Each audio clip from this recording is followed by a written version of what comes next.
I'm Crystal L. Bailey, Director of the Etiquette Institute of Washington, here at the luxurious Sofitel in Washington, D.C., bringing you the art of good behavior.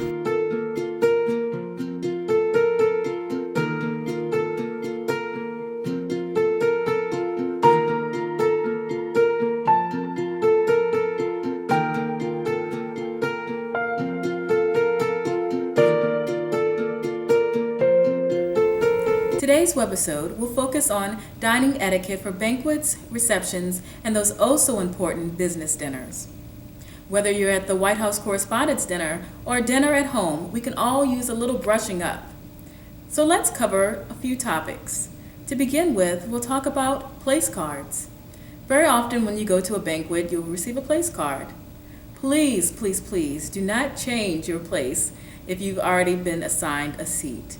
It's very rude to the host, and think about the fact that that host has taken a lot of time to prepare who will sit next to each other. Don't even be surprised if married couples are not seated next to each other, and that is to facilitate conversation and to make everyone have an enjoyable evening. Once you arrive to the table, but before taking your seat, make sure that you introduce yourself to anyone that's already seated at the table. That way you can avoid all the awkwardness of having to reach across a large table and introduce yourself. You can simply walk around, introduce yourself, shake hands, and then take your seat. Now we'll talk about what I like to call BMW. Bread, meal, and water.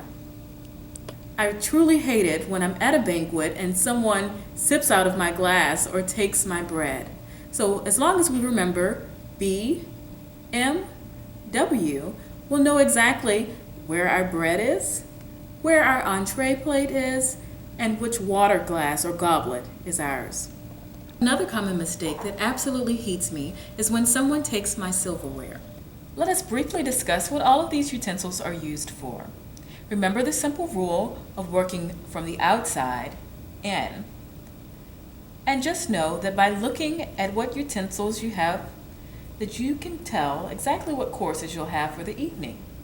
We see that we have a soup spoon, followed by our salad fork and salad knife. Next, we have our entree fork and entree knife. Any silverware or utensils above your plate will always be for dessert.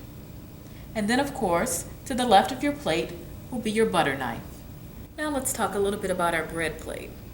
What I want you to remember is that we do not take our entire roll, break it in half, grab our butter it, and then squeeze it together.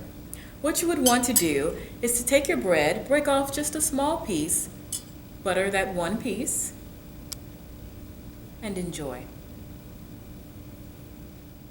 While we're on the topic of bread and butter, I'd like to remind you that if there's a bread basket in front of you, a butter plate, or even sweeteners, make sure that you pass it along.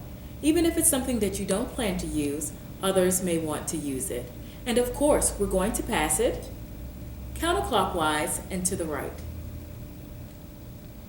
And finally, to the topic of stemware, let's discuss a few of the options that you may see on the table.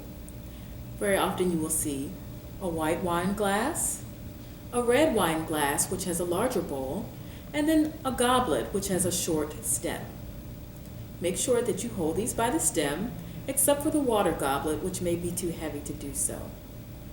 Additionally, please make sure that you never use a utensil to clink your glasses in order to get someone's attention. And when it's time for a toast, no need to clink again, but simply give great eye contact and smile to the person you're toasting with. Again, my name is Crystal L. Bailey, Director of the Etiquette Institute of Washington, giving you the art of good behavior.